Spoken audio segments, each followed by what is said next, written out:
Hi everyone, welcome back to another episode of Tech Basics. In this video, we will be learning how to find Bitget user ID.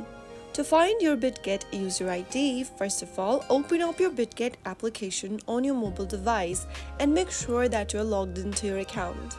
After signing into your Bitget account, go ahead and tap on the waffle menu at the top left-hand corner.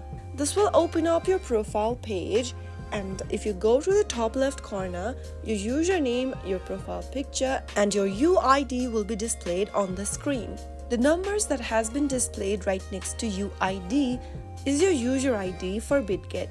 Your Bitget user ID is a number that identifies your account on the platform.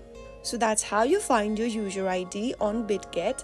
If you found the video to be helpful, go ahead and give us a thumbs up. Don't forget to subscribe to our channel by hitting the subscribe button. Press on the bell icon so that you'll never miss another upcoming upload from us. I will be back again in the next video. Thank you.